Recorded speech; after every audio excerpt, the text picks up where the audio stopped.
Hello, my amazing students. Welcome to Science and Fun Education. I am Deepika, your English educator. और आज हम cover करने वाले हैं क्लास 10th इंग्लिश का CBSE sample paper. I am sure आप सब लोग सुपर बिजी हो गए अपने सिलेबस कंप्लीशन में, अपने कॉन्सेप्ट्स की क्लैरिटी में, और इस सब मेस में ना आप लोग भूल जाते हो सैम्पल पेपर सॉल्व करना. तो भाई ऐसे सिचुएशन में हम टीचर्स कैसे पीछे रह सकते हैं. तो यहाँ आज मैं लेकर आ गई हूँ क्लास 10th इंग्लिश का सैम्पल पेपर जो आपको हेल्प करेगा आपके बोर्ड एग्जाम के पैटर्न को प्रिडिक्ट करने में. और अगर आपने अपनी सारी तैयारी कर ली है तो इस सैम्पल पेपर के पैटर्न के हिसाब से अगर आप क्वेश्चंस प्रैक्टिस करते हो तो वो एक फाइनल एज आपको मिल जाता है. तो इस सेशन को पूरा देखना, मेक श्योर आप एंड तक सब देख रहे हो. आपके सारे हम लोग सेक्शंस कवर करेंगे, फिर चाहे वो लिटरेचर हो, राइटिंग सेक्शन हो, ग्रामर हो या फिर रीडिंग सेक्शन हो. और इस पीपीटी का जो पीडीएफ पोर्शन है, मीन इस पूरे वीडियो का जो पीडीएफ है वो आपको टेलीग्राम पर मिल जाएगा, डिस्क्रिप्शन में उसका लिंक है. नाउ हम शुरू करते हैं लिटरेचर पोर्शन से. ये आपका 40 मार्क्स का पार्ट है. तो सिर्फ ये आप ये मत सोचना कि हम लिटरेचर ही थ्रू आउट इतना स्ट्रेस डालते हैं, सिर्फ इतना सा करने से हो जाएगा. नहीं, ऐसा नहीं है. देखो 40 मार्क्स की लिटरेचर है, ये आपका सीन पोर्शन है. इसमें अच्छा होल्ड अगर आपको मिल जाता है तो 40 मार्क्स आपके पास है. बाकी पूरा पेपर नो डाउट कि ग्रामर में आपके पास एक पर्टिकुलर सिलेबस है, आपको पता है ये 4 से 5 टॉपिक्स ग्रामर में आने वाले, बट स्टिल जो क्वेश्चंस होंगे, जो वोकैबुलरी होगी, वो आपको नहीं पता कि क्या आएगी, राइट. तो ये सीन पोर्शन है. मैं हमेशा सजेस्ट करती हूँ बच्चों को कि आप लिटरेचर पहले करो, लेकिन फिर भी आपको लगता है कि आपका जो फिक्स्ड पैटर्न है आप उसी को फॉलो करके अपना पेपर टाइम से कंप्लीट कर लेते हो, नॉट एन इशू, आप उसे कंटिन्यू कर सकते हैं. सो लिटरेचर में हम शुरुआत करेंगे अपने एक्सट्रैक्ट बेस्ड क्वेश्चन के साथ. और यहाँ देखो सीबीएसई का जो सैम्पल पेपर है, इसमें एक्सट्रैक्ट जो आया है पहला, वो आया है 2 स्टोरीज अबाउट फ्लाइंग से, which is from your first flight book.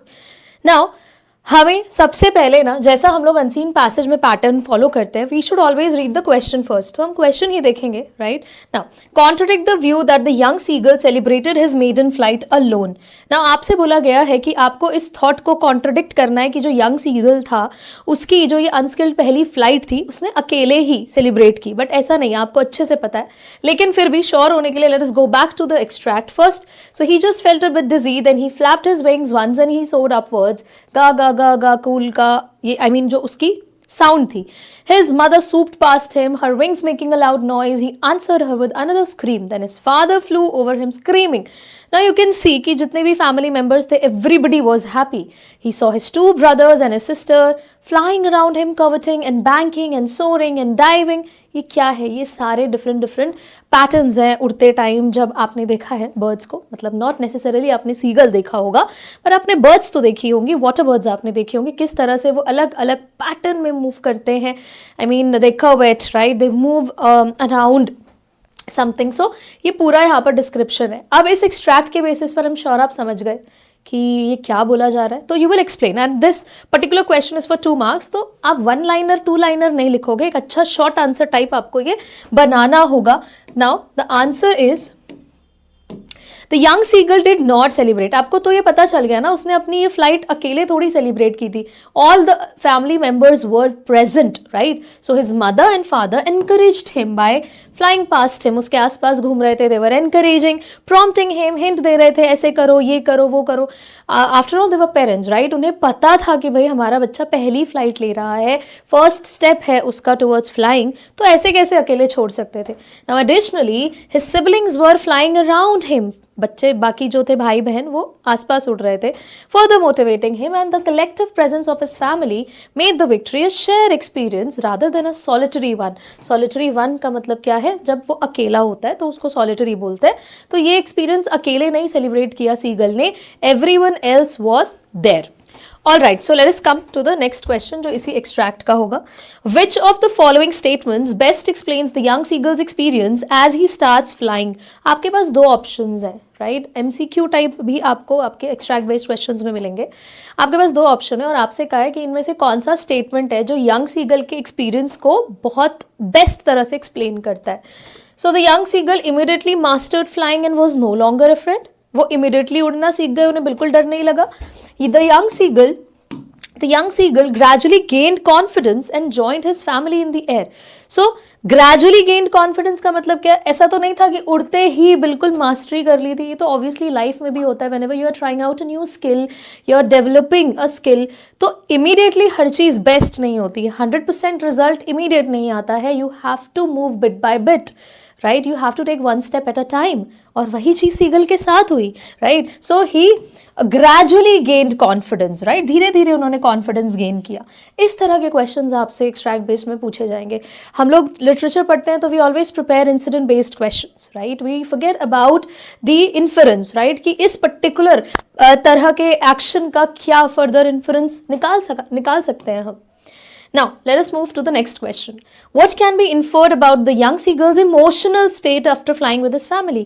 Now you are asked कि इनका emotional state क्या था. अब आपको ये नहीं बताना है कि उन्होंने कैसे मूव किया, फैमिली एंड फ्रेंड्स ने कैसे हेल्प किया, नहीं, ये नहीं बताना है. सीगल का इमोशनल स्टेट क्या था जब वो अपनी फैमिली के साथ उड़ रहे थे. तो भाई ऑब्वियस सी बात है, जब कोई एक पर्टिकुलर बेंचमार्क सेट करता है अपने लिए और उसे अचीव कर जाता है तो कैसा फील होता है? A sense of achievement, a sense of accomplishment नहीं लिखना है, अचीवमेंट लिख लो. A sense of success, a sense of excitement, ये आपके ऊपर है. As he forgets that he was once afraid to fly because he almost forget about his flying. अपने उड़ने के बारे में ही वो कि मुझे डर लगता था, ये थॉट ही उसके दिमाग से जा चुका था. And he embraces the thrill of soaring and diving with his family. Embracing का मतलब होता है, एम्ब्रेसेस मतलब होता है to accept. So he was accepting the thrill, the adventure of soaring is rising higher, and diving with his family. Next question देखो, vocabulary based question हमारे पास आ जाता है.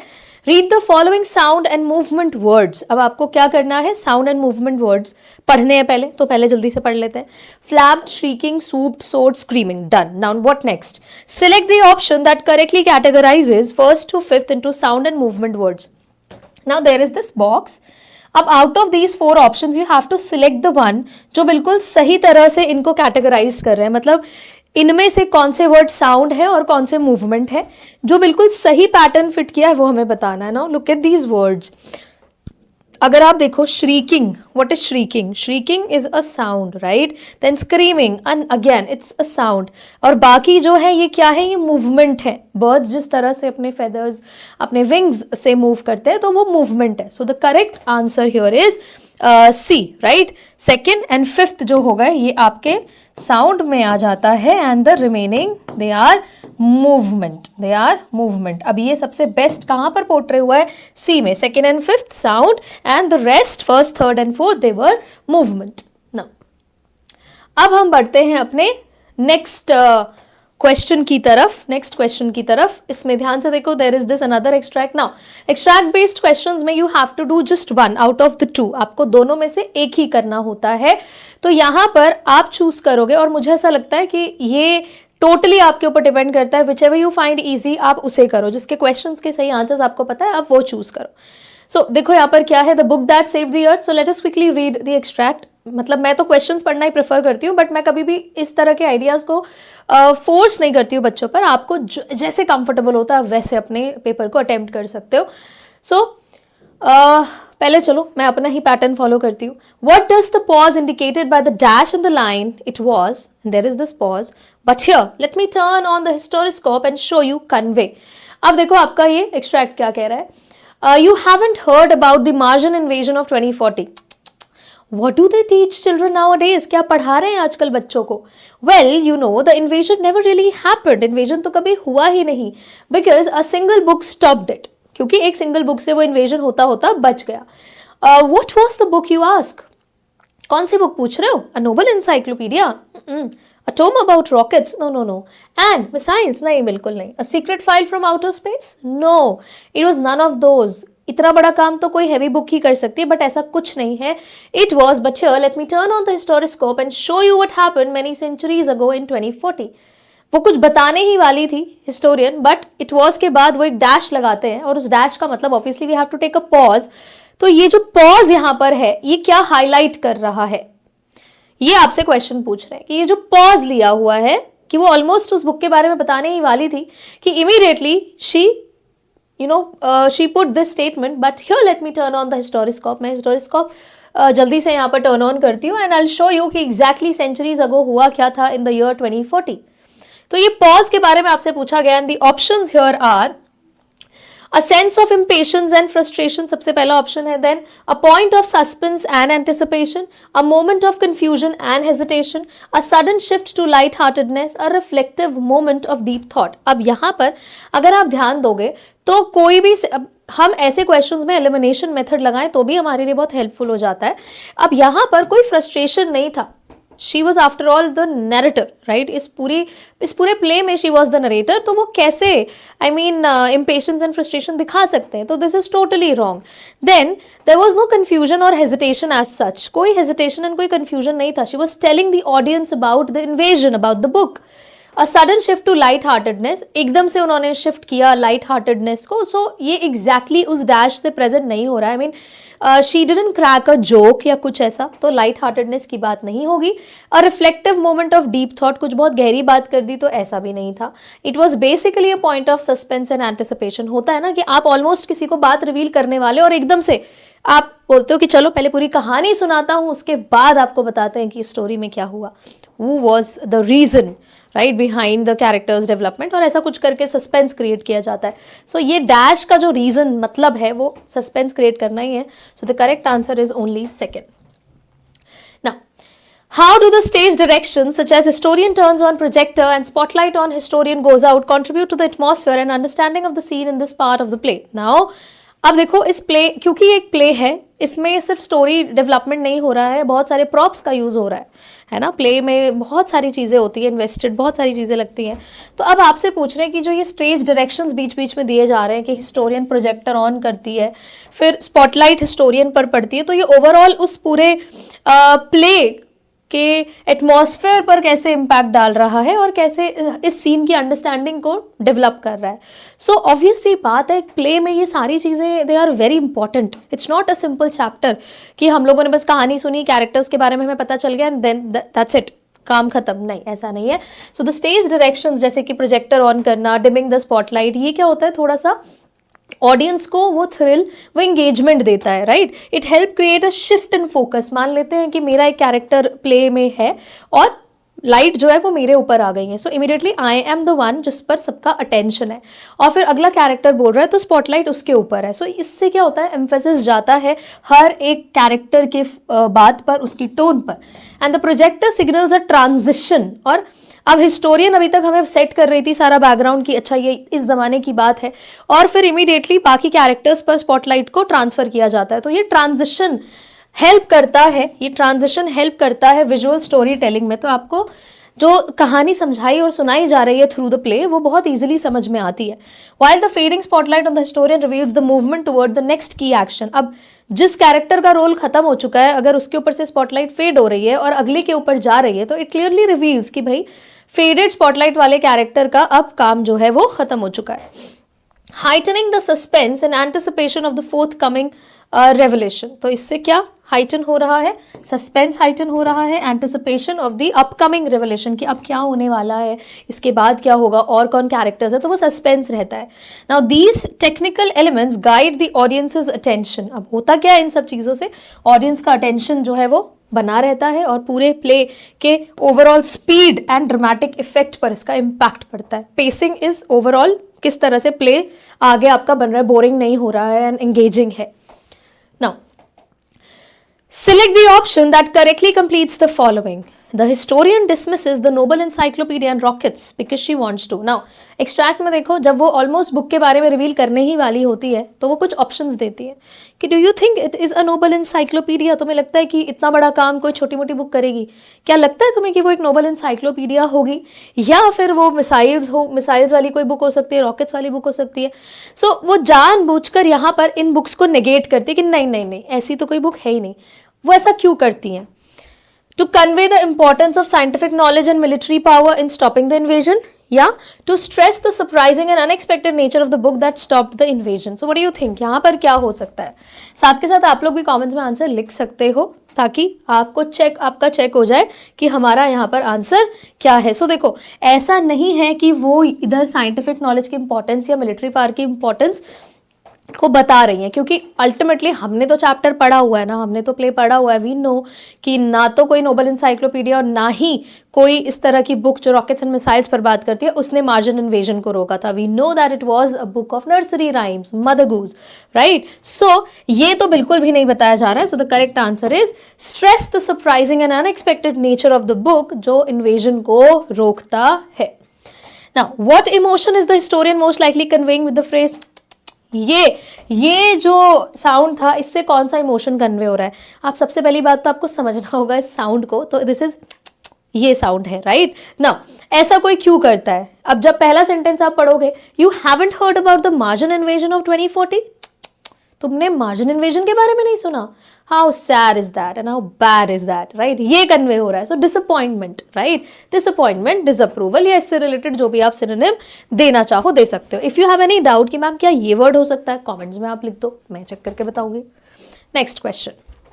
सो what emotions are most appropriately conveyed by the phrase desperate eyes and epistemology of loss? Now ये देखो, अब poem से आपको एक्सट्रैक्ट मिला हुआ है और आपको ये बात अच्छे से पता है कि सिर्फ चैप्टर्स के एक्सट्रैक्ट नहीं, हमारे पास पोएम्स के भी एक्सट्रैक्ट आते हैं. सो कौन सा इमोशन अप्रोप्रिएटली कन्वे हो रहा है इस पर्टिकुलर फ्रेज से? Desperate eyes and epistemology of loss.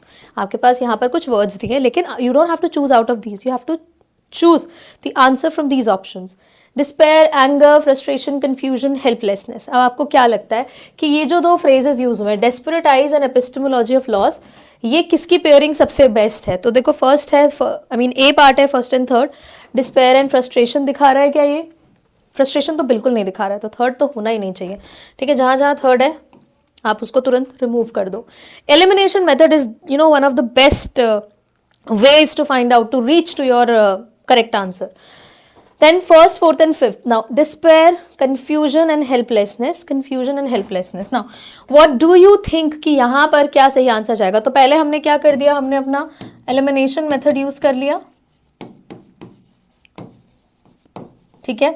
और एलिमिनेशन मेथड से हमने ऑलरेडी अपने first A and C part को एलिमिनेट कर दिया और हमारे पास बचते हैं दो ऑप्शंस. नाउ इसमें से अब देखो, डिस्पेयर का मतलब क्या होता है? डिस्पेयर मतलब होता है सैडनेस. तो यार सैडनेस तो हमें दिख ही रही है, राइट. उसके बाद कंफ्यूजन है because the boy is learning the meaning of loss. Epistemology is the boy is gaining the knowledge of loss, कि लॉस क्या है. और जब कोई चीज सीख रहा होता है इंसान तो उसके मन में ढेर सारे कंफ्यूजन होते हैं, राइट ना. इसके बाद हेल्पलेसनेस तो भाई है ही, क्योंकि इस पॉइंट पर वो कुछ नहीं कर सकता है. He has lost his childhood, right. So the correct answer is B.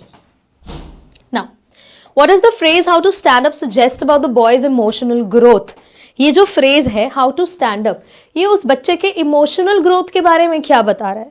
अब आपको ये बहुत अच्छे से पता है कि the poet is not interfering, poet or the speaker who is there in the poem is not directly interfering or developing any sort of conversation with the boy. बिल्कुल बात नहीं कर रहे हैं उस बच्चे से, दूर से ऑब्जर्व कर रहे हैं. and he wants that boy to learn everything on his own. He should know how to stand up. He should know how to face such losses in life, right? So अब ये सब जरूरी है उस बच्चे के इमोशनल ग्रोथ के लिए. So the phrase how to stand up suggests that the boy is learning to confront, कि बच्चा जो है वो फेस करना सीख रहा है. confront करना is फेस करना, and cope with the, nobody will write cope up, cope, ठीक है, deal with the emotional impact of loss. क्योंकि जब कोई चीज खोती है आपसे तो सबसे ज़्यादा इम्पैक्ट आपके इमोशंस पर पड़ता है. So it signifies as emotional growth. Obviously it is very important for the boy's emotional growth as he begins to understand, क्योंकि वो अब समझने लगता है that facing grief is an essential part of life. जितना ज़रूरी लाइफ में happiness है उतना ही ज़रूरी लाइफ में सैडनेस है, क्योंकि एक बार आप ग्रीफ फेस करते हो you learn a lot of things in life. This realization helps to teach him, और ये रियलाइजेशन उसे लाइफ की हार्डशिप से रिकवर करना सिखाता है, प्रॉब्लम से रिकवर करना सिखाता है, and accept the inevitability of loss. What is the meaning of inevitability? बताओ ज़रा कॉमेंट्स में. बहुत बार बताया है मैंने इनएविटेबिलिटी. ये वर्ड आपने क्लास 10th में बहुत सारे चैप्टर्स में सीखा हुआ है, ठीक है. Next, Which phrase from the extract conveys the poet's idea that loss is universal? कौन सा फ्रेज है जो इस बात को हाईलाइट करता है कि लॉस जो है ना वो यूनिवर्सल है, वो एक इंसान ने नहीं झेला है, वो सब ने झेला है. So what do you think, कौन सा वाला वो एक्सट्रैक्ट है? देखो, most know many days how to stand up, right? तो मोस्ट नो, ये जो एक्सप्रेशन है कि मेजॉरिटी को पता है कि कैसे कैसे लॉस से डील करना है, क्योंकि मेजॉरिटी ने लॉस फेस किया है. So most know is the expression. Next जो ऑप्शन में आपके पास पोएम है वो है द बॉल पोएम. आपको दोनों में से कोई एक ही करना है. चलो आ जाते हैं नेक्स्ट क्वेश्चन पर. सेम एक्सट्रैक्ट है, will continue it. Fill in the blank with a phrase to suitably complete the sentence. The loss of his ball symbolizes dash in life. Ball का खोना, उस टॉय बॉल का खोना उसकी life में क्या सिंबलाइज करता है? Obviously you have so many options to write. The inevitable hardships, life की अनअवॉइडेबल प्रॉब्लम्स बोल सकते हो, सिंपल हार्डशिप्स लिख सकते हो, the first encounter with grief लिख सकते हो कि पहली बार उसका ग्रीफ से आमना सामना हुआ, दुख से आमना सामना हुआ, हार्श रियलिटीज ऑफ लाइफ बोल सकते हो. Fleeting nature of Joy, Joy means happiness, कि भाई हैप्पीनेस हमेशा रहे लाइफ में, happiness is not permanent, it's fleeting, right? आज है कल नहीं है, ये भी हो सकता है. Transient is something which is not permanent. तो मटीरियल पोजेशंस आपकी लाइफ में हमेशा नहीं रहते हैं, वो आज है कल नहीं हो ऐसा जरूरी. आई मीन ये लाइफ का पार्ट है. क्लास 11th में भी एक सिमिलर थॉट पर आप पोएम पढ़ोगे, अ फोटोग्राफ, एंड यहाँ आप एक ट्रांजिएंट वर्ड, ये ट्रांजिएंट वर्ड आपको वहां भी मिलेगा. ठीक है, नेक्स्ट पोएम देखो, how to tell wild animals, and ये ऑप्शन में है तो you have to choose one. या तो द बॉल पोएम से करोगे या how to tell wild animals से. So what is the poet imply by referring to the Bengal tiger as a noble wild beast? यहाँ पोएट क्या इंप्लाई करना चाह रहे हैं by referring to the Bengal tiger as a noble wild beast? अब इस case में फटाफट से एक्सट्रैक्ट देख लो एक बार and then try to answer. The tiger is majestic and dignified despite its ferocity. The tiger is kind and considerate towards humans, बिल्कुल नहीं, वुमेन्स बोल रही थी मैं. The tiger has a royal lineage and should be revered, revered is respected.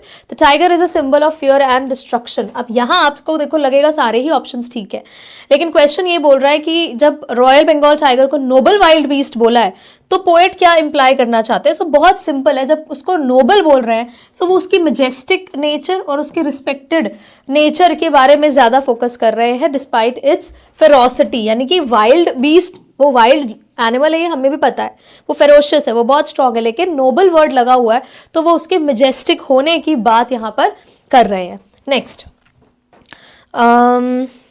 the word ground in the line with black stripes on a yellow ground refers to, you know it already. ये yellow ground जो बोला है, इसमें ground क्या है? It refers to the skin, right? The background color of the tiger's coat. Coat is basically skin. Tiger के जो skin का कलर है विच इज येलो, उसके बारे में बात हो रही है. ग्राउंड उसी को बोला जा रहा है. How does the poet use humour in the description of the Bengal tiger? अब आपको पता है इस पोएम में ह्यूमर भर भर के यूज हुआ है, भर भर के यूज हुआ है. सो कैसे, how does the poet use humour in the description of Bengal tiger? कैसे बंगाल टाइगर के डिस्क्रिप्शन में ह्यूमर का यूज किया? नाउ यू नो कि भाई आपको ये बता रहे हैं यहाँ पर पोएट कि if the Bengal tiger eats you, तो तब आपको पता चल जाएगा that particular animal is the Bengal tiger. So the poet uses humour to present the Bengal tiger's dangerous nature. इस पूरी पोएम में जितने भी 7 एनिमल्स के बारे में बताया है वो ह्यूमर के थ्रू ही तो बताया है. उनके डेंजरस कैरेक्टर ट्रेट्स को ह्यूमरस मैनर में प्रेजेंट किया in a very light hearted way, in a playful language, है ना, ये भी आप बता सकते हो, in a playful language.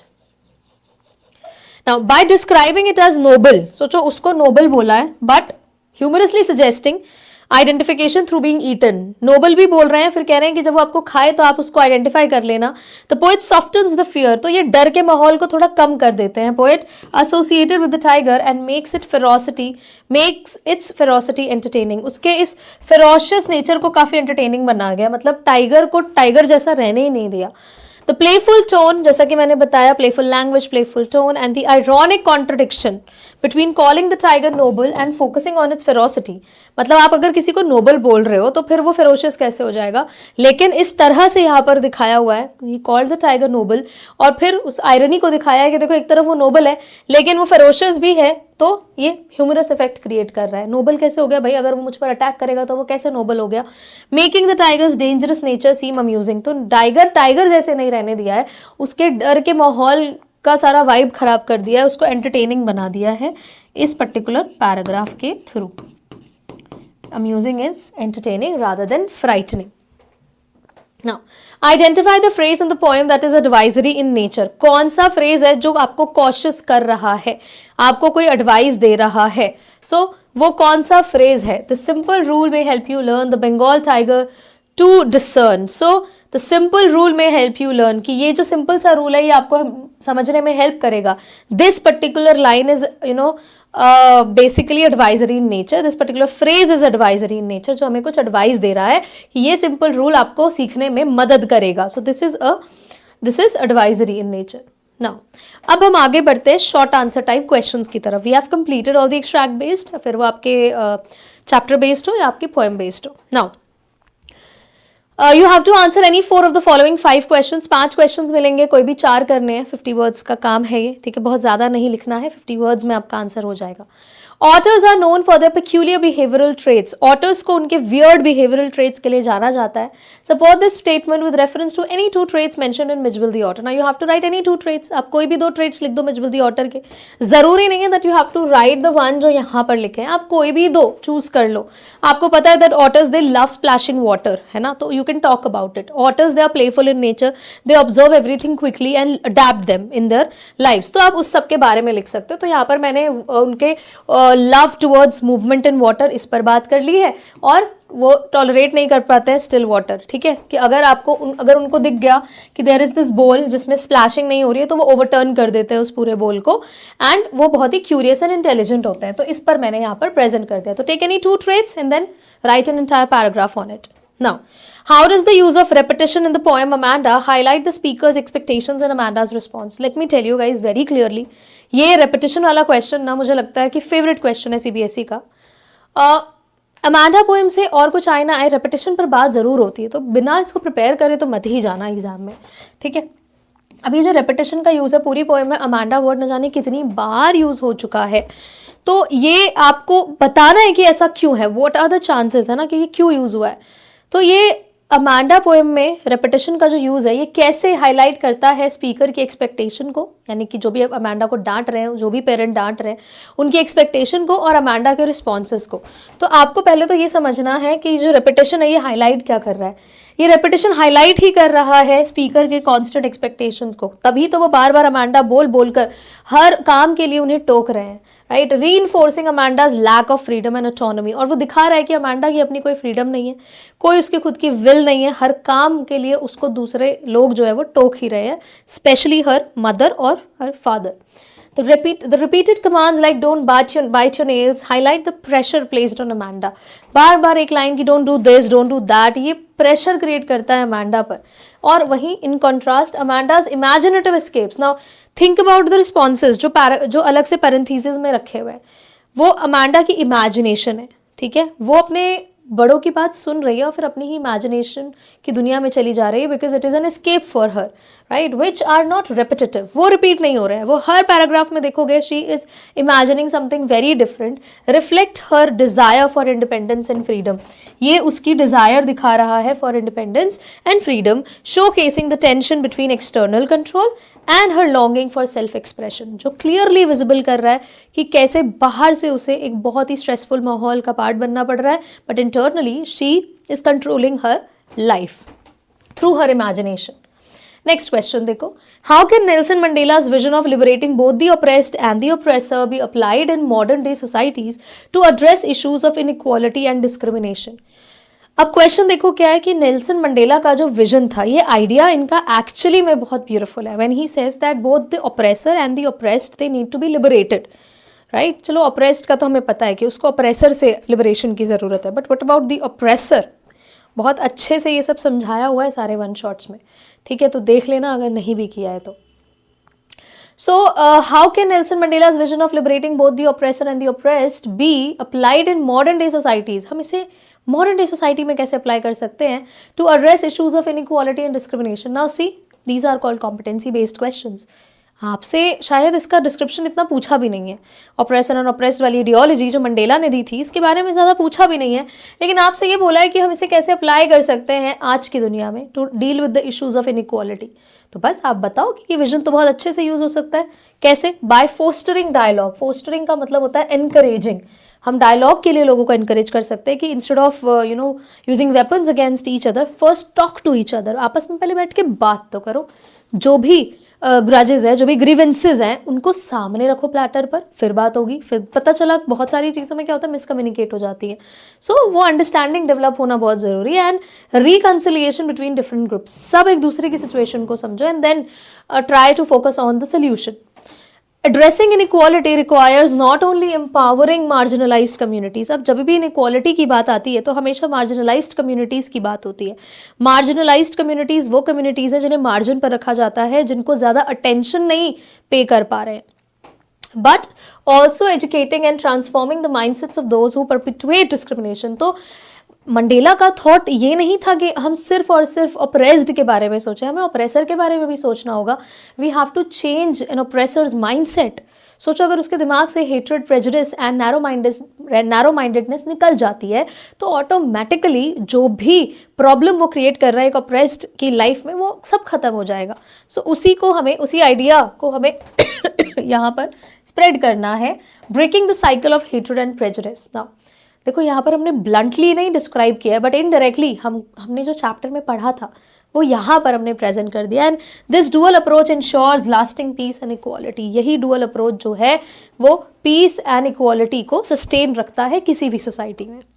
Next, how does the line and then moves on reflect the transient nature of the fog, thereby contributing to the poem's deeper message about life's impermanence. So ये जो particular expression है then moves on, ये कैसे transient nature of fog को reflect कर रहा है and then further contribute कर रहा है पोएम के डीपर मैसेज को अबाउट लाइफ्स इम्पर्मनेंस. अब ये बेसिकली चैप्टर की पोएम की थीम के बारे में ही बात हो रही है. You just have to explain it. The line symbolises the fleeting and impermanent nature of the fog. ये जो लाइन है ये फॉग के दो कैरेक्टरिस्टिक्स को दिखा रहा है. पहला फ्लीटिंग नेचर, दूसरा उसका इम्पर्मनेंट existence.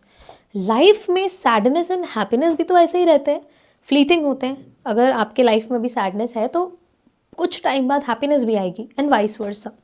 So paralleling the transient moments in life, ये लाइफ के मोमेंट्स को ही तो दिखा रहा है.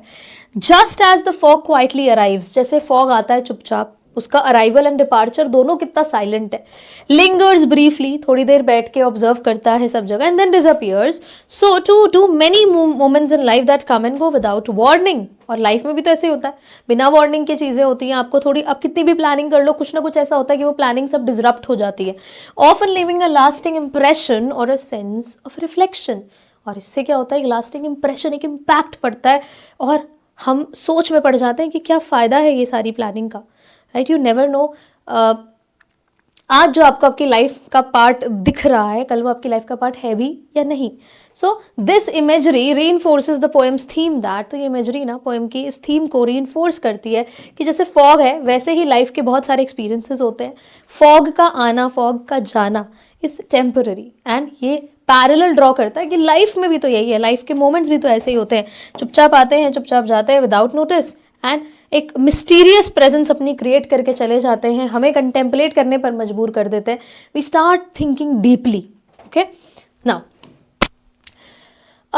Then we have 4 more questions here short answer में. तो 5 में से 4 ही क्वेश्चंस अटेम्प्ट करने यहाँ पर थे. यार फिर मैंने गलत बोल दिया. अच्छा, ये यहाँ से अब कंटिन्यू करना है. चलो अब बढ़ते हैं अगले क्वेश्चन की तरफ. How does Chubukov's reaction to Lomov's marriage proposal reflect his priorities and values. Now Chubukov का जो रिएक्शन था लोमोव के प्रपोजल की तरफ, वो क्या रिफ्लेक्ट करता है चुबुकोव की प्रायोरिटीज एंड वैल्यूज के बारे में. No doubt Chubukov was happy कि Lomov has planned to propose his daughter Natalia, but priority हमें समझ में आ गई थी that Chubukov was a money minded person. उसके लिए लव, रिलेशनशिप ये सब मैटर नहीं करता था. All he wanted was to develop a very healthy and prosperous nature with his future family, right, अपनी बच्ची के लॉस के साथ वो एक ऐसा रिलेशन डेवलप करना चाहते थे कि उससे उसके स्टेट को फायदा हो, उसकी वेल्थ को फायदा हो. So Chubukov's reaction to Lomov's marriage proposal reflects his opportunistic and materialistic priorities. Chubukov का जो रिएक्शन था लोमोव की मैरिज प्रपोजल का, वो सीधा सीधा उसके अपॉर्चुनिस्टिक होने और उसके मटेरियलिस्टिक प्रायोरिटीज को दिखाता है. वो बहुत ही एंथुसियास्टिकली एक्सेप्ट करता है उस प्रपोजल को, एंड ही वाज रिलीव्ड कि चलो एक बहुत बड़ा बर्डन मेरे ऊपर से चला गया है. एंड ये रिलीफ एंड जॉय दिखा रहा है, नॉट बिकॉज कि उसकी बेटी को बहुत अच्छा हस्बैंड मिला है या Lomov loved Natalia a lot, but because उसको अपना पोटेंशियल बेनिफिट दिख रहा था ऐसे मैरिज को सिक्योर करने में with a neighbouring land owner, because Lomov was also a land owner, उसके पास अच्छा खासा प्रॉपर्टी था. सो ही वाज हैप्पी कि मुझे भी इस वेल्थ से कुछ फायदा होगा. His exaggerated affection for Lomov, the way he showed his love, his affection to Lomov, ये सब एग्जैजरेटेड लग रहा था, बहुत बढ़ा चढ़ा कर इस पर बात हो रही थी.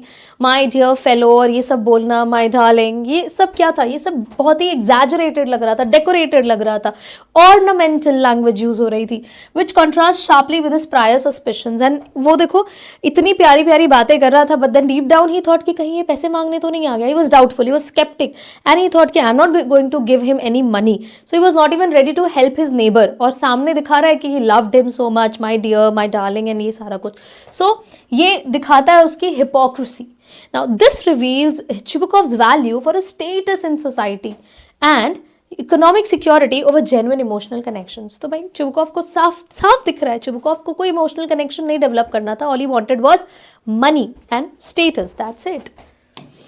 चलो अब अगले क्वेश्चन पर आते हैं. And now you out of 3 questions you have to answer any 2. ये आपके फुटप्रिंट्स विदाउट फीट बुक्स के क्वेश्चंस हैं.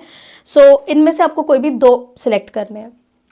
पहला देखो क्या है, how does the necklace illustrate the significance of honesty as the key element for leading a happy and stress free life. ये जो द नेकलेस चैप्टर है, ये ऑनेस्टी के सिग्निफिकेंस को कैसे इलस्ट्रेट करता है as the key element for leading a happy and stress free life. कि अगर आपको एक happy and stress free life जीनी है तो you have to be honest.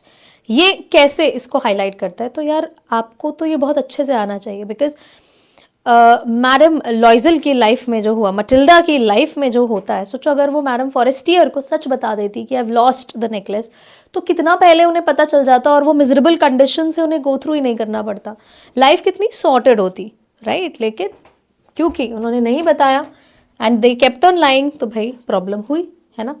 So Matilda's decision to replace the lost necklace without telling her friend the truth results in 10 years of intense suffering. 10 साल सफ़र करते रहे, showing how dishonesty can lead to unforeseen. Unforeseen is unpredictable. आपको पता भी नहीं है कि इस तरह के सिचुएशन में क्या क्या आपके साथ हो सकता है. The lie forces Matilda and her husband, और इस वजह से they had to live under very terrible situation. Matilda को इतना काम करना पड़ता है and which takes a severe toll on the physical and emotional health. और इतना सब करने के बाद उनकी फिजिकल एंड मेंटल हेल्थ दोनों खराब हो जाती है. फाइनली देखो मटिल्डा लास्ट में बताती तो है ही ना, लेकिन सोचो अगर मटिल्डा ने ये काम पहले कर लिया होता, had Matilda admitted her mistake honestly, तो situation could have been resolve, situation could have been better easily, proving कि ऑनेस्टी जो है वो peace of mind and unnecessary suffering से आपको दूर रखता है. नेक्स्ट क्वेश्चन देखो, briefly evaluate the validity of the adage values are caught not taught. ये जो एडेज है, ये जो कहावत है कि values they are caught they are not taught. आप किसी को वैल्यूज जबरदस्ती नहीं सिखा सकते हो. वैल्यूज अगर किसी को सीखनी है तो वो खुद ही सीख लेगा, खुद ही इमिटेट कर लेगा, खुद ही पिक कर लेगा. Now you have to evaluate this the validity of this line with reference to the relationship between Anil and Hari Singh. The thief story में अनिल एंड हरी सिंह के रेफरेंस से बताना. ये तो बहुत अच्छे से इसमें फिट हो रहा है, बिकॉज देखो अनिल ने कभी भी डायरेक्टली हरी सिंह को सही या गलत क्या है ये नहीं बताया था. Hari Singh himself realised his mistake and then he thought of transforming himself to be a better person, right. तो ये clearly convey हो रहा है that values are caught not taught. So the statement, this particular statement is evident in the story. साफ दिख रहा है specifically उस इंसिडेंट से जब हरी सिंह चोरी करता है अनिल के पैसों को, लेकिन बाद में खुद ही जाकर, ऐसा तो नहीं था कि अनिल ने जाकर उसे बहुत समझाया, मोटिवेट किया कि व्हाट आर यू डूइंग, मैंने तुम्हें इतना कुछ दिया एंड बदले में तुम ये कर रहे हो मेरे साथ. कुछ भी नहीं था, खुद ही उसको रियलाइज होता है, खुद ही वो एम्बैरस होता है अपने इस एक्शन पर, and then later decides to return it. So Anil का जो ये साइलेंट ट्रस्ट था, ये अनस्पोकन ट्रस्ट था और काइंडनेस थी, इसी की वजह से हरी सिंह जो है वो ऐसा चेंज हुआ कि चोरी करना चाहता था फिर भी नहीं कर पाया. So these actions rather than words basically teach Hari Singh the value of trust. तो देखो अनिल ने कुछ बोला नहीं था, बस उसे अपनी लाइफ का पार्ट बनाया, उसे काफ़ी चीज़ें सिखाई, and then finally he chose integrity over theft. उसने ऑनेस्टी को चुना रादर देन चोरी, the theft. Right. Next question देखो. Griffin's experiences moments of comfort and normality while being invisible. जब ग्रिफिन इनविजिबल हुआ तो कुछ ही देर वो कंफर्ट रह पाया, आई मीन कंफर्टिंग एनवायरनमेंट में रह पाया, अदरवाइज लाइफ उसके लिए कितनी प्रॉब्लमेटिक हो गई थी. He had to escape each and every place. जहाँ जा रहा था वहाँ प्रॉब्लम्स इन्वाइट कर रहा था while he was invisible. How do these fleeting moments impact his sense of identity and his actions through out footprints without feet. अब देखो आपसे क्या बोल रहे हैं कि ये जो फ्लीटिंग मोमेंट्स थे उसके when he was invisible, ये कैसे उसके सेंस ऑफ आइडेंटिटी पर इम्पैक्ट डाल रहे थे और थ्रू आउट उसके एक्शंस इसी वजह से सारे गड़बड़ हो रहे थे in the chapter footprints without feet. So देखो Griffin's fleeting moments of comfort, जैसे कि उसको एक स्टोर में वार्मथ एंड फूड मिला थोड़ी देर के लिए, जब तक उसके store people they didn't enter that place, momentarily restore his sense of normality. लेकिन इमीडिएटली दिख रहा था साफ that he was all alone. In this situation he was all alone. कोई उसकी साइड नहीं ले रहा है, nobody is there to help him. मान लो कि ऐसा मोमेंट होता जहाँ पर Griffin wanted to change himself, वो अपनी सिचुएशन को नॉर्मल बनाना चाहता, बट कुछ भी नहीं कर पा रहा था और एक के बाद एक सिचुएशन खराब होती जा रही थी. And these experiences deepen his frustration. और हो सकता है इसी वजह से वो और भी ज़्यादा फ्रस्ट्रेटेड था और he was longing for connection. You never know, वो चाह रहा होगा कि काश मैं ये नहीं करता और मैं एक सिंपल लाइफ जी रहा होता. अब क्योंकि वो इस सिचुएशन में फंस गया है तो एक बुरी सिचुएशन फर्दर लीड करती है बाकी बुरी सिचुएशंस की तरफ. His desperation for survival. अब ये सब कुछ वो चोरी जो कर रहा था, जो कुछ भी कर रहा था, वो अल्टीमेटली क्यों कर रहा था? Because he wanted to survive. और चोरी करना, फिर क्लर्जी मैन के घर पर चोरी करना, अपने लैंडलॉर्ड के घर पर आग लगाना, इस तरह से ultimately he resort to violence. वो वायलेंस क्रिएट करने लगा, revealing the emotional toll and the erosion of his identity. क्योंकि धीरे धीरे उसकी ओरिजिनल आइडेंटिटी अब खत्म हो रही थी. He was turning into definitely an invisible man, becomes increasingly detached from society. वो सोसाइटी से पूरी तरह से खुद को डिटैच्ड फील कर रहा था. Clear? So you will right all of this in your answer. अब आते हैं हम लॉन्ग आंसर की तरफ. आपको दो में से कोई एक ही क्वेश्चन अटेम्प्ट करना है. ये वाला क्वेश्चन देखो. How does literature like the baker from Goa, Coorg and tea from Assam contribute to promoting tourism and raising awareness about regional cultures and traditions? Now ये तो चैप्टर पढ़ते ही आपको समझ में आता है कि glimpses of India chapter basically हमारे इस टूरिज्म के आइडिया को प्रमोट करता है. Now in this question you have to use all the 3 chapters जो उसमें हैं ग्लिम्पसेस ऑफ इंडिया में, और ये बताना है कि कैसे इस तरह का लिटरेचर अल्टीमेटली टूरिज्म को प्रमोट करता है और यहाँ के रीजनल कल्चर एंड ट्रेडिशंस को प्रमोट करता है. सो आपने जो भी इन तीनों जगहों के बारे में पढ़ा है, so you will right about it. लेकिन जैसा कि मैं कहती हूँ एक छोटा सा इंट्रोडक्शन दे दोगे, ठीक है? जैसे the baker from Goa, Coorg and tea from Assam, they effectively promote tourism. कैसे? By presenting the cultural, historical and natural beauty of different regions of India. अलग अलग जगहों के बारे में बताया, वहाँ के लोगों के बारे में बताया, वहाँ के स्पेशलिटी बताई है कि कब कहाँ कौन क्या खाता है, एंड किस तरह से the flora and fauna they are divided through vivid descriptions. और जो डिस्क्रिप्शन है वो कैसा है? विविड है, एकदम clear and colourful and beautiful because of the language. Right? Language का गेम है सारा. सो इससे क्या होता है? क्यूरियोसिटी एंड इंटरेस्ट क्रिएट होता है among readers. I am sure आप लोगों ने जब ये चैप्टर पढ़ा होगा तो तीनों में से एक स्टेट तो सिलेक्ट किया होगा कि हम यहाँ घूमने जाएंगे, है ना? So this is how the description is done. Now one by one आप तीनों जगहों के बारे में बात करोगे, तीनों के फीचर्स जो आपने चैप्टर में पढ़े हैं. You will talk about it and then answer this question. तो ये एक पूरा कंप्लीट लॉन्ग आंसर आपका बन जाता है. अब इसी के ऑप्शन में there is one more question. अब वो क्या है? देखो, 2 पोएम्स के रेफरेंस में है. The poems the trees and a tiger in the zoo resonate the theme of importance of freedom and the desire to break free from any kind of dominance. Right? अब आपको देखो दोनों poem की themes पर based एक question है. क्या? कि ये दोनों पोएम्स जो है वो फ्रीडम की इंपॉर्टेंस समझाते हैं and the desire to break free, आज़ाद होना, from any kind of dominance, किसी भी तरह के डोमिनेंस से फ्री होने के बारे में बात कर रहे हैं. तो आपको पता है कि थीम है, ये तो आपने बहुत अच्छे से पढ़ी है. तो you will describe this entire answer. लेकिन हाँ, अब आपको क्या करना है? ऐसा नहीं है कि फिलोसॉफी ही लिखनी है, आपको थोड़े से पॉइंटर्स पोएम से भी डालने हैं कि अगर आप टाइगर इन द जू के रेफरेंस में बता रहे हो तो टाइगर की कंडीशन कैसे दिखा रही है, that he is longing for freedom, तो he is confined with in a cage, जो क्या सिंबलाइज कर रहा है, suppression of freedom, suppression of natural instincts.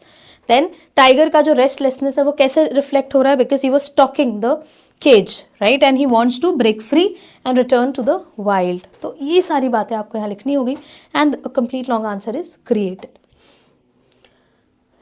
Okay, next पर आते हैं, हमारे पास एक और लॉन्ग आंसर टाइप क्वेश्चन आता है। तो टोटल आपको पेपर में 2 लॉन्ग आंसर अटेम्प्ट करने होंगे। एक पहला क्वेश्चन अभी देखा, now the next one, how does the author use the narrative technique of misdirection in the midnight visitor to enhance the suspense and the story's unexpected ending. अब question ये है कि कैसे ऑथर ने नैरेटिव टेक्निक का use किया है, किसमें, मिडनाइट विजिटर में। और वो नैरेटिव टेक्निक कौन सी है, मिसडायरेक्शन की।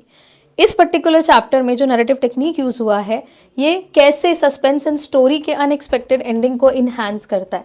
अब जब मैं नैरेटिव टेक्निक की बात करती हूँ तो ऑब्वियसली बात है, द मिडनाइट विजिटर जैसे चैप्टर में जो भी टेक्निक कोई ऑथर यूज कर रहा है, it is of course there to build suspense और एक अनएक्सपेक्टेड एंडिंग को बिल्ड करने के लिए, ताकि रीडर्स जो है वो एकदम अपना अटेंशन बनाए रखें। अब शुरू से लेकर एंड तक जिस तरह से रीडर को ये बिलीव कराया गया कि देयर इज अ बालकनी, मतलब अगर हमने चैप्टर पूरा नहीं पढ़ा होता तो हम भी शायद मैक्स के जैसे ऑजिबल की बातों में आ जाते, उसकी उस फैब्रिकेटेड स्टोरी का पार्ट बन जाते, राइट। सो जिस तरह से ट्विस्ट्स एंड टर्न्स दिखाए गए without revealing everything prior to the audience, तो ये एक मिसडायरेक्शन की वजह से ultimately till the end suspense बना रहा। सो इसीलिए नैरेटिव टेक्निक जो मिसडायरेक्शन का यूज हुआ है, इट वॉज वेरी इंपॉर्टेंट कि ये बना रहे, अदरवाइज हम लोगों को अगर पहले ही सब चीज़ें रिवील हो जाती तो फिर मज़ा नहीं आता चैप्टर पढ़ने में। Next, comment critically on the role of the surgery in the triumph of surgery. इस चैप्टर से बड़ा ही रिपीटेड क्वेश्चन है ये, इस सर्जरी के रोल पर आपको कॉमेंट करने बोला गया है। नाउ यहाँ अगर हम सीबीएसई का जो आंसर देखें तो सर्जरी यहाँ ऑपरेशन की बात नहीं हो रही है, सर्जरी इज़ द प्लेस जहाँ पर डॉक्टर्स को डॉक्टर्स जो है वो डॉग्स को लेकर जाते हैं। तो ये जो जगह है ना, ये बहुत इंपॉर्टेंट प्लेस बन गई, not just for medical treatment but एक ऐसी जगह जो ट्रिकी की लाइफ में कंप्लीट ट्रांसफॉर्मेशन लेकर आ जाता है ना। और उसके बाद आप पूरा एक्सप्लेन करोगे कि किस तरह से the dog was treated with the rest of the dogs in the house hold and इस सब से कैसे वो इम्प्रूव किया, उसकी इमोशनल वेलबींग सुधर गई, सब कुछ अच्छा हो गया जो पहले नहीं हो रहा था। एंड सिम्बॉलिकली ये सर्जरी एक responsible and holistic pet care बन गई। So through Tricki's recovery writer criticises, अब राइटर क्या क्रिटिसाइज कर रहे हैं इस पूरी रिकवरी से कि if you are owning a pet you have to be extremely responsible and you don't have to indulge in over pampering, right. So बस यही सब बातें आप अपने इस आंसर में कर लोगे एंड ये एक लॉन्ग आंसर टाइप आपके लिए रेडी हो जाएगा। इसी के साथ हमारा जो है लिटरेचर का पोर्शन हो जाता है कवर और अब हम आगे बढ़ेंगे आपके ग्रामर एंड राइटिंग सेक्शन के साथ। चलो, सो अब आपको ये बात अच्छे से पता है कि ये टोटली आपके ऊपर डिपेंड करता है कि आप लिटरेचर पहले करना चाहते हो, आप ग्रामर पहले करना चाहते हो। मैं बस बार बार आपको ये सजेस्ट करूँगी कि अगर आपका कोई पैटर्न फिक्स्ड नहीं है, if you have not decided कि आपको एग्जैक्टली किस पैटर्न से अपने आंसर्स करने हैं, तो आप ये भी एक तरीका चूज़ कर सकते हो कि if you want to do literature first तो लिटरेचर, उसके बाद आप ग्रामर चूज़ कर सकते हो, आप राइटिंग सेक्शन कर सकते हो and then you can move on with the unseen passage. तो हम अपना ग्रामर के क्वेश्चन ज़रा इस सैम्पल पेपर के अब डिस्कस करते हैं। We have already completed literature. देखो क्वेश्चन क्या है, आपके पास टोटल 12 क्वेश्चंस होते हैं, उनमें से आपको सिर्फ 10 अटेम्प्ट करने होते हैं। पहला देखो, fill in the blank by using the correct form of the word in the bracket for the given portion of a market research. The special subscriptions of newspaper are well dashed to make reading interesting for school students. Now see, यहाँ पर बहुत सारे बच्चे ना illustrating answer लिख देते हैं, है ना, are well illustrating, क्योंकि उनको लगता है कि टेंसेस के हिसाब से भाई हमने तो आर के साथ देखा हुआ है, अगर मेन वर्ब लगेगी तो वो ing वाले वर्जन में होगी, बट आप भूल जाते हो कि ये जो सेंटेंस है ये आपका पैसिव फॉर्म में है, तो यहाँ पर आंसर हो जाएगा illustrated, right. Next, identify the error and write the correction in the given sentence from a life skills book. The road to success is not the bed of roses. अब यहाँ पर आपको एक error find out करना है। So ध्यान से अगर sentence देखोगे, the road to success is not the is the error here, है ना, क्योंकि हम किसी स्पेसिफिक बेड ऑफ रोजेस की तो बात कर नहीं रहे हैं, हम इन जनरल लाइफ का एक लेसन दे रहे हैं. So the road to success is not a bed of roses. A is the correction here. Now next question देखो. Fill in the blank with the correct form of verb given in the brackets. I am so happy to see my plants again. Right? They dash so much since I last saw them.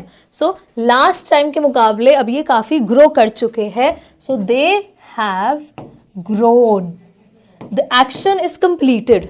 Right? They have grown so much. Last time के मुकाबले ये काफी grow कर चुके हैं. अब और क्यों हमने इसको past perfect में क्यों नहीं किया? क्योंकि present का sentence है. So I've used present perfect tense. Next, read the given statement. They said to the guide, we would love to come here again next year. Report it correctly by completing the following. Now, report it correctly का मतलब क्या है? आपको इसे reported speech में convert करना है. So, they told the guide that. अब आप यहाँ से इसको पूरा change करोगे. So, they said to the guide, देखो said to changes into told. Said to told में change हो गया है. So, they told the guide that. Now, we would love to come here again next year. तो यहां पर क्या हो जाएगा? They would love to come there again the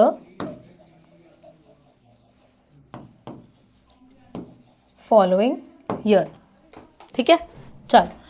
Fill in the blank by choosing the correct option to complete the conclusion of a letter of placing order. Okay, ये letter of placing order है, तो इसका हमें ये conclusion part complete करना है. There would be no compromise dash the quality of items supplied. So there would be no compromise regarding the quality of items supplied. अब आप लोगों ने अगर letter ऑर्डर वाले करे होंगे तो उसमें ये एक्सप्रेशन डेफिनेटली पड़ा होगा. So there would be no compromise regarding the quality of items supplied. D is the correct answer. आगे बढ़ते हैं. Don't try mending the trousers yourself, she want him. Again इसे हमें रिपोर्टेड स्पीच में convert करना है. So she want him. अब देखो मैंने क्या सिखाया हुआ है, अगर आपका ऐसा नेगेशन वाला इंपेरेटिव सेंटेंस है तो हम क्या करेंगे, हम लोग डोंट को कन्वर्ट कर देते हैं नॉट टू में. So she want him not to as it is base form of the verb, बाकी सब सेम रहेगा. Not to try mending the trousers herself, full stop. ठीक है, नेक्स्ट देखो. The experience of watching the movie left me dash grateful for knowing the importance of being empathetic to others. Now what will you answer here? ध्यान से आप question को पढ़ो. The experience of watching the movie left me having felt, ये कोई structure ही नहीं है, grammatically बिल्कुल गलत है. left me feeling grateful for knowing the importance of being empathetic, left me felt grateful, left me feels grateful. ये सब अगर हम टेंसेस के rules and subject verb agreement के रूल्स के तरफ चलें तो सारे स्ट्रक्चर्स गलत है. And the correct one is left me feeling grateful. अच्छा, अगर आप कहो कि मैम टेंसेस के हिसाब से देखें तो ये भी कैसे हो जाएगा, ING form of word use हुआ है, लेकिन हमारे पास कुछ फिक्स्ड एक्सप्रेशंस होते हैं. You know when you are saying that the movie left me, तो फीलिंग ग्रेटफुल इज सजेस्टेड कि ये सही एक्सप्रेशन हमारा होता है to express our thankfulness. The given question has an error. Next question में देखो एक एरर है. Select the option that correctly identifies the error and the correction. Which kind of person does something like that. अब यहाँ साफ दिख रही है भाई एरर. फर्स्ट ऑप्शन देखो, what kind of a person, हम एक इंसान के रेफरेंस में बोल रहे हैं, तो एरर क्या हो जाएगी, विच इज द एरर, और करेक्शन क्या है, व्हाट इज द करेक्शन. ठीक है, व्हाट इज द करेक्शन. चलो आगे बढ़ते हैं. She said to her sister, "Are you joining us for lunch today?" Again, reported speech में convert करना है, interrogative part है, तो आपको सबसे पहले said to को change करना होगा asked में. Nobody will write told her. She asked her sister. अब देखो ये जो क्वेश्चन है ये एक हेल्पिंग वर्ब से शुरू हो रहा है, ये yes और no टाइप क्वेश्चन है, so will have to use conjunction, या तो if या तो whether. So will use if.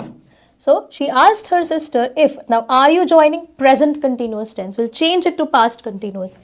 If she was joining them for lunch that day.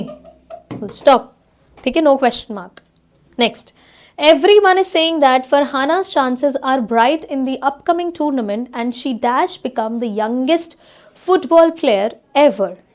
अब देखो क्या बोल रहे हैं कि हर कोई कह रहा है कि फरहाना के जो चांसेस हैं वो काफ़ी ब्राइट है अपकमिंग टूर्नामेंट में एंड शी मे बिकम. अब देखो प्रिडिक्शन है, मस्ट हम लगाएंगे जब एकदम आप श्योर हो, 100% वाली बात होती है.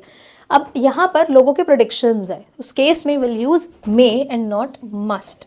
बन सकती है, चांसेस है, हाँ ऑब्वियसली ज़्यादा चांसेस तो भी ठीक है, मे, राइट. ना fill in the blank to complete the sentence in a teacher's diary by choosing the correct option.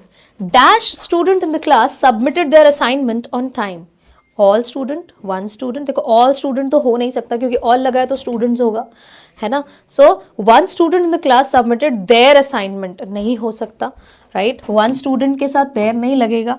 Every student in the class submitted their assignment on time. So every is the correct one. C, ठीक है, clear. चलो. Last question. I looked inside the bucket and saw there was dash water in it, so they had to add more to use. Again, अब यहाँ पर आपके पास option, जिसके आगे आपको ये डिटर्मिनर फिल करना है वो वर्ड है वाटर. अब आप सबसे पहले यहाँ से एलिमिनेट करो. जैसे फ्यू हम लगाते हैं काउंटेबल के लिए, तो वाटर के साथ फ्यू नहीं लग सकता है, सॉरी इसको हमें कट करना है, तो फ्यू एलिमिनेट हो गया. देयर वॉज लीस्ट वाटर हम नहीं बोलते हैं, राइट, सुपरलेटिव फॉर्म है तो आगे द भी लगना चाहिए था, गलत है पूरा structure. I looked inside the bucket and saw there was little water, एकदम न के बराबर. सो यहाँ पर आंसर हो जाएगा little, right. So the correct answer is little here. और यहाँ मैंने 12 क्वेश्चन सॉल्व किए हैं, बट आपको एग्जाम में 10 क्वेश्चन ही करने हैं. आप लोग अगर सारे 12 कर दोगे तो फर्स्ट 10 क्वेश्चन सिलेक्ट होंगे, दैट्स इट, राइट. तो मेक श्योर कि आप जो भी 10 क्वेश्चंस करो आप उनमें 100% श्योर हो, आप अपनी चॉइस से वो 10 क्वेश्चंस चूज कर रहे हो, ठीक है. इसके बाद हम अब बढ़ेंगे अपने राइटिंग सेक्शन की तरफ. अब हम बढ़ेंगे अपने राइटिंग सेक्शन की तरफ. Hello, alright. सो अब हम बढ़ते हैं आगे अपने राइटिंग सेक्शन की तरफ. देखो सबसे पहला क्वेश्चन क्या है. As Vaibhav, the club in charge of your school's ecology club, you strongly believe in the importance of starting eco clubs in schools in the rural areas surrounding your city to promote the preservation and conservation of nature. Right. Now write a letter to the education secretary of your city. अब आपको यहाँ पर एक letter, आपको अच्छे से पता है राइटिंग सेक्शन में you have letter writing and analytical paragraph, और इनमें भी आपको इंटरनल चॉइसेस मिलती हैं. सो आपको ये लेटर जो है एडिटर को नहीं लिखना है, ये एजुकेशन सेक्रेटरी को लिखना है. एजुकेशन सेक्रेटरी को लिखना है अपने शहर के in about 120 words, highlighting the significance of ecological awareness and suggesting the need to establish eco clubs in these schools.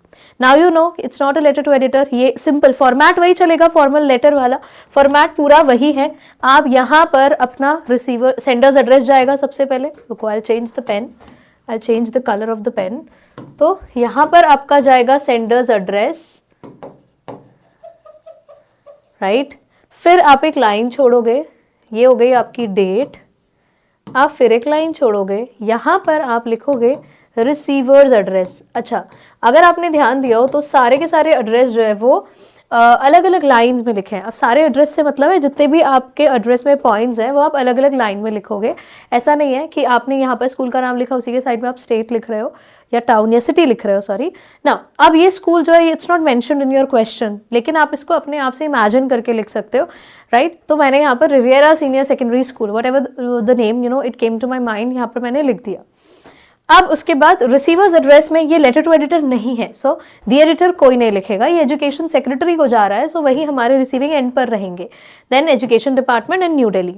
अब आपको लिखना है सब्जेक्ट. अब ये रीजन क्या है आपके लेटर का, that you want to propose to establish eco clubs in rural school. अब देखो ध्यान से, जो भी आपके इंपॉर्टेंट वर्ड्स आपने उसका फर्स्ट लेटर कैपिटल रखा हुआ है, ठीक है, तो ये आपको करना है. एंड देन सर और मैडम में जो भी आपको लिखना है, डियर मैम, डियर सर भी चलेगा. मैं पर्सनली रेकमेंड नहीं करती हूँ रिस्पेक्टेड सर या रिस्पेक्टेड मैडम. अब इसके बाद आप अपना पूरा कंटेंट प्रेजेंट करेंगे. पहले में आप लिखोगे कि what is the purpose of writing this letter.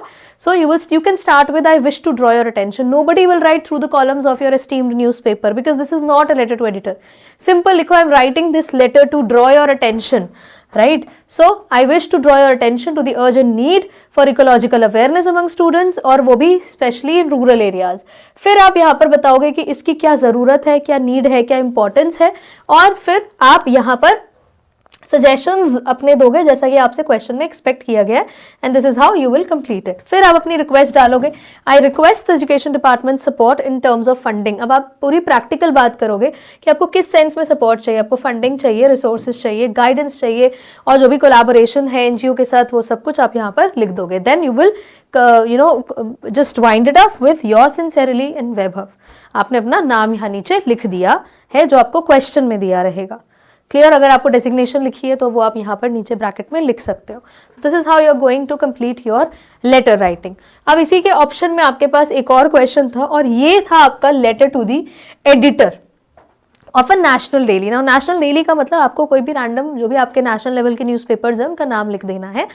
So question क्या कह रहा है, देखो, as Amita the vice head girl of Vidya Mandir you are aware of the increasing prevalence of cyber attacks and unauthorised exploitation of systems, right? जितने भी cyber attacks होते हैं, unauthorised exploitation होता है सिस्टम का, उस सब के बारे में आपको यहाँ पर लिखना है। नेटवर्क्स, टेक्नोलॉजीज, जो कुछ भी इंडिविजुअल्स को अफेक्ट कर रही हैं अक्रॉस ऑल डेमोग्राफिक्स, सो आप सब कुछ यहाँ पर मेंशन करोगे and you will write this letter to editor. अब इसका देखो किस तरह से इंट्रो रहेगा, जैसा पहले था बिल्कुल वही। सेंडर्स एड्रेस, आपने यहाँ पर एक लाइन छोड़ दिया, देन डेट, देन आपका ब्लैंक छूट गया। अब ये यहाँ पर 12 दिसंबर की डेट है जिस दिन ये लेक्चर रिकॉर्ड हो रहा है, तो आप जो हो जब भी देख रहे होगे, ऑब्वियसली आई मीन देख रहे होगे नहीं, जिस दिन आपका एग्जाम होगा उस दिन की डेट लिखोगे। Now this will be at the receiving end receiver's address, और रिसीवर एड्रेस देखो कितना अलग है। यहाँ पर हमने एजुकेशन डिपार्टमेंट के बारे में नहीं लिखा है, हम यहाँ पर एडिटर के केस में लिख रहे हैं। So the editor, the Times of India, New Delhi, ये हम लेटर टू एडिटर के रिसीवर्स एड्रेस में लिखते हैं। फिर आप अपना सब्जेक्ट हाईलाइट करोगे, urgent need to promote digital security awareness, right? ये आपका सब्जेक्ट हो गया, और फिर आपने यहाँ पर अपनी सैल्यूटेशन के साथ अपना पूरा कंटेंट प्रेजेंट कर देना। Here you can write through the columns of your esteemed newspaper. आप डायरेक्टली भी लिख सकते हो, आई एम राइटिंग, राइट? ये आपके ऊपर है, जो भी आपको सूटेबल लगे। नाउ कोई भी लेटर आपके पास होगा, आपको बिना सजेशन के उस लेटर को नहीं छोड़ना है। मतलब you will discuss the purpose of writing the letter, then you will talk about the problem, and then suggestion देना ही देना है। बिना सजेशन के आप अपने लेटर को नहीं छोड़ोगे। एंड लास्ट में जो भी कोलैबोरेटिव एफर्ट्स के बारे में आपने यहाँ पर लिखा है, उसके बाद योर सिंसेरली अमिता। आप अगर गर्ल है तो अमिता, और अगर बॉय है तो जो भी आपको क्वेश्चन में नाम दिया हुआ है। Clear? This is how you will cover your writing part. अब आ जाते हैं हम एनालिटिकल पैराग्राफ में। देखो, इससे पहले तक जो सैम्पल पेपर्स हम कराते थे तो उसमें एनालिटिकल पैराग्राफ में हमें अक्सर graphical questions, data based, table based questions मिलते थे, लेकिन इस बार थोड़ा सा डिफरेंट है पैटर्न। देखो, यहाँ पर आपसे क्या बोला गया, that you are the president of the debate society in your school, और वहां पर 2 गेस्ट स्पीकर्स में से किसी एक को आपको चुनना है। पहले गेस्ट स्पीकर है मिस्टर राजन शर्मा, दूसरी है मिस मीरा कपूर, और दोनों ने अपना अपना इंटरेस्ट जो है एक्सप्रेस किया है इस basically they have written to express their interest in participating in your upcoming debate competition. Below are excerpts from their letters. अब उनके letters के excerpts हैं, छोटे से parts यहाँ पर दिए हुए हैं। अब आपको इस information को analyze करना है एक paragraph में। Basically you will have to write an analytical paragraph, सिर्फ एक paragraph। पहले ही बता दूँ, 2 से 3 parts में कोई भी इसे divide नहीं करेगा, और आपको ये बताना है कि कौन से guest एक better choice है, दोनों में से जो भी better आपको लगता है वो आप लिखोगे। अब ये आप किस बेसिस पर डिसाइड करोगे, आप उनके एक्सपीरियंस, उनका relevance to the topic, and जो भी ऑडियंस, जिस ऑडियंस के लिए आप अपने स्पीकर को ढूंढ रहे हैं। अब दोनों में से ना आप किसी को भी चूज कर सकते हो। इंग्लिश के इस पेपर में ये इस बेसिस पर आंसर सही नहीं होगा कि आपने किसी मेल को चुना है या फीमेल को चुना है, ये सब नहीं।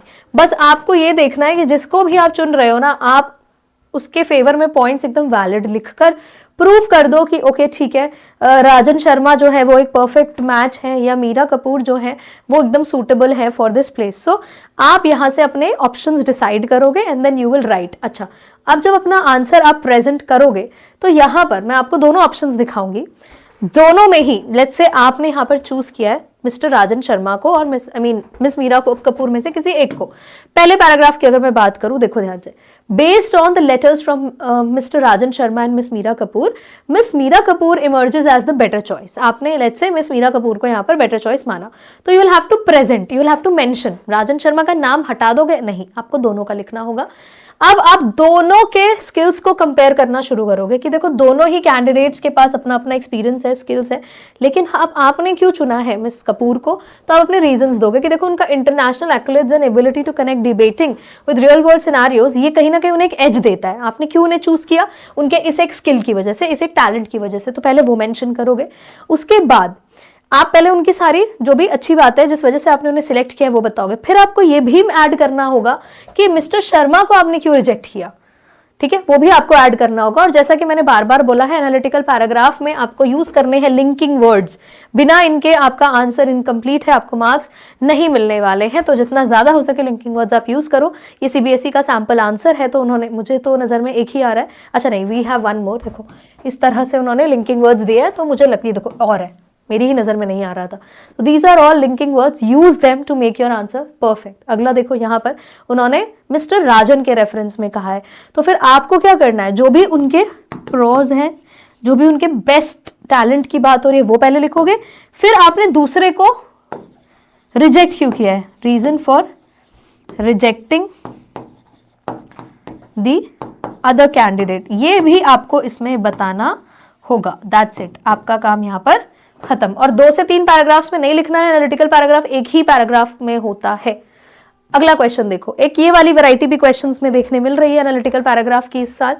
Now Jaspreet class 10th is known for her creativity, excellent communication skills and ability to think outside the box.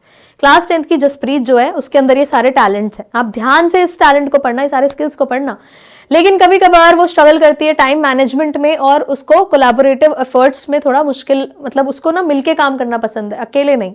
She prefers collaborative efforts over solo, working solo, अकेले काम करने से ज्यादा अच्छा उसे टीम में काम करना लगता है। एंड उसको एक art integrated project presentation assign किया गया है और उसे एक पार्टनर चूज करना है out of these 3, Sunaina, Tabassum and Alice, तीनों में से किसी एक को चूज करना है। अब आपको देखो तीनों की प्रोफाइल दी हुई है और अब आपको तीनों में से किसी एक कैंडिडेट को सिलेक्ट करना है आफ्टर एनालाइजिंग, राइट। अब ऑब्वियस सी बात है, आप ये देखोगे पहले कि जसप्रीत की क्या क्वालिटीज है, और फिर देखो कि जसप्रीत के फ्लॉज क्या है, कहाँ जसप्रीत की कमी है, और उसको फिट इन करने के लिए आप ये देखो कि वो कमी जो जसप्रीत के अंदर है वो इनमें से किसका सबसे स्ट्रांग है, और फिर आप अपना एक कैरेक्टर चूज कर लो, अपना एक पार्टनर चूज कर लो। चूज आप तीनों में से कोई भी कर सकते हो, बट आपके लिए इजी तब होगा अपना आंसर लिखना जब आप एकदम जसप्रीत के सूटेबल यहाँ पर उसकी टीममेट चूज करोगे। सो मान लेते हैं आपने सुनैना को चूज कर लिया, तो you will write Sunaina emerges as the most appropriate partner for Jaspreet. Again जैसे पीछे किया था बिल्कुल वैसे ही आप पहले सुनैना के बारे में बात करोगे कि भाई किस बेसिस पर, अच्छा वो भी आपने डेफिनेटली इसीलिए चूज किया होगा क्योंकि जसप्रीत का जो कुछ टाइम मैनेजमेंट कोलैबोरेटिव एफर्ट्स में वो काम करना प्रेफर करती है, सोलो काम नहीं कर पाती, और टाइम मैनेजमेंट से रिलेटेड इशू है, वो कौन अच्छे से फुलफिल कर पा रहा है, तो आप वो उस बेसिस पर चूज कर सकते हो। It totally depends on you, और पैटर्न वही फॉलो करना है। Will talk about the qualities जो सुनैना के अंदर है, जसप्रीत के अंदर है, और फिर कैसे कुछ फ्लॉज जो जसप्रीत के हैं और किस तरह से बाकियों में वो कमियां हैं, बाकियों में वो टैलेंट उस लेवल पर नहीं निकल कर आ रहा है जो सुनैना के अंदर है। तो आपको तीनों को इंक्लूड एक आंसर में करना है, लेकिन जिसे चूज कर रहे हो ऑब्वियसली उसकी क्वालिटी ज्यादा बताओगे। देखो Jaspreet creativity and communication skills make her an excellent presenter and idea generator, लेकिन वो स्ट्रगल करती है टाइम मैनेजमेंट में, ठीक है, तो उसको ऐसा पार्टनर चाहिए जो उसके इस वीकनेस को कॉम्प्लीमेंट कर सके। तो सुनैना के स्ट्रॉन्ग ऑर्गेनाइजेशनल स्किल्स है, तो उसकी ये स्किल काम आ जाएगी इसके लिए, और वो डिसिप्लिन्ड है, तो ऑब्वियसली सारा काम टाइम पर कंप्लीट होगा, है ना, डेडलाइंस मीट हो जाएंगी, जो एक प्रोजेक्ट के सक्सेसफुल कंप्लीशन के लिए जरूरी है। Although Sunaina is slightly reserved, वो थोड़ी रिजर्व्ड है, इंट्रोवर्ट है, एक्सट्रोवर्ट नहीं है, लेकिन वो स्ट्रक्चर पर ध्यान देती है, प्रेडिक्टेबिलिटी पर ध्यान देती है। तो वो जसप्रीत के कोलैबोरेटेड, ऐसा भी नहीं है कि जसप्रीत को मिलके काम करना नहीं पसंद, उसे पसंद है, तो सुनैना एंड जसप्रीत की बॉन्डिंग बहुत अच्छी यहाँ पर डेवलप हो जाएगी। अब आपने इतने तक पूरा सुनैना और जसप्रीत के बारे में बात की, now you can talk about the other two, बाकी दोनों के बारे में भी बात कर सकते हो कि भाई तबस्सुम जो है वो बहुत क्रिएटिव थी, नो डाउट, लेकिन वो फोकस नहीं रहती है, इस वजह से हम उसको सही मैच नहीं मानेंगे। देन ऐसे ही एलिस। अब आप देखो यहाँ भर भर के ट्रांजिशन एंड लिंकिंग वर्ड्स का यूज हुआ है, ऑन द अदर हैंड, ठीक है, then I can see although here, यहाँ पर देखो है, ठीक है, और भी दिख रहे थे, वाइल, आप ये सब वर्ड्स का यूज करो तो कुछ सेंस बने। ऐसे ही you can choose any of the 3, आप इनमें से कोई भी चूज कर सकते हो, totally depends on you.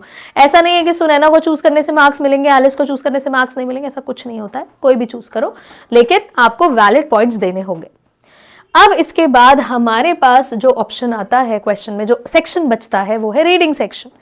Reading section में मैं हमेशा हमेशा आप लोगों को बोलती हूं कि सबसे पहले you have to read the questions.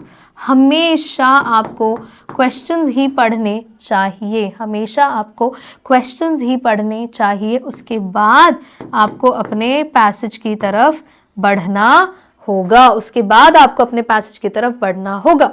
अब सीबीएसई सैंपल पेपर के जो 2 अनसीन पैसेजेस हैं, मैं चाहती हूं कि यहां देखने से पहले आप खुद से सॉल्व करो, ठीक है, आपको वो पहले सॉल्व करना है। अब अगर आप क्वेश्चंस पर फोकस करोगे पहले, तो आपके लिए बहुत इजी हो जाएगा, बहुत इजी हो जाएगा उनके आंसर्स को अटेम्प्ट करना, राइट? क्योंकि जब हम क्वेश्चंस पढ़ते हैं तो हमारे पास वो वर्ड्स बहुत क्लियरली आ पाते हैं। नहीं यार, इसको दोबारा करना पड़ेगा,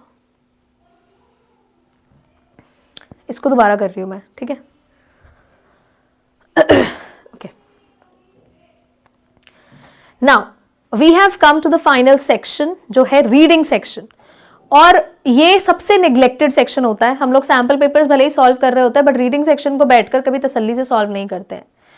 और इसीलिए मैं आपसे रिक्वेस्ट करूंगी कि आप रीडिंग सेक्शन को अच्छे से टाइमर लगाकर बैठकर सॉल्व करो। मतलब कि आपको 40 मिनट्स तो लगेंगे ही रीडिंग सेक्शन को अटेम्प्ट करने में, तो आप पूरा 40 मिनट्स का टाइमर लगाओ और इन दोनों क्वेश्चंस को सॉल्व करो। अब उसकी ट्रिक क्या है, आपको सबसे पहले क्वेश्चंस पढ़ने, you have to read the questions, ठीक है? और उसके बाद आपको पैसेज की तरफ जाना है, उसके बाद आपको पैसेज की तरफ जाना है। क्वेश्चंस पढ़ते पढ़ते कभी कभार हमें ऐसे ऑप्शंस मिल जाते हैं जो हम बहुत इजीली एलिमिनेट कर सकते हैं, तो you should use elimination method, right? You should use elimination method. और हम रीडिंग सेक्शन जो है वो आपको एज होमवर्क दे रहे हैं इस सैंपल पेपर का। बाकी सारे सेक्शंस मैंने आपको करा दिए, रीडिंग सेक्शन आपको होमवर्क करना है। पर आप कहोगे मैम अगर होमवर्क करेंगे तो हमें सही आंसर्स कैसे पता चलेंगे? तो ये पीपीटी का पूरा पीडीएफ वर्जन आपको टेलीग्राम पर मिलेगा, आप वहां से अपने आंसर्स को टैली करोगे, राइट? और अगर कुछ भी प्रॉब्लम आती है कि मैम मैंने तो ये आंसर लिखा बट एक्चुअल आंसर ये है, तो मेरा आंसर कैसे गलत हो गया, if it is related somehow, ठीक है, तो आप कमेंट्स में पूछ सकते हो कि मैम मैंने इसका ये आंसर लिखा है, तो क्या ये सही है, क्या ये गलत है? ये पूरा का पूरा पीपीटी जो है आपको टेलीग्राम पर मिलेगा, go through it once. And मैं साथ ही साथ सैम्पल पेपर जो है पूरा पीडीएफ वो भी अटैच करवा रही हूँ, राइट? वो भी अटैच करवा रही हूँ डिस्क्रिप्शन पर, आप उसको बैठकर तसल्ली से सॉल्व करो और उसके बाद इस पूरी पीडीएफ से आप अपने आंसर्स को चेक कर सकते हो, राइट? सो इतना ही हम आज के सेशन में करेंगे। Thank you so much and I will see you in the other one. Bye bye.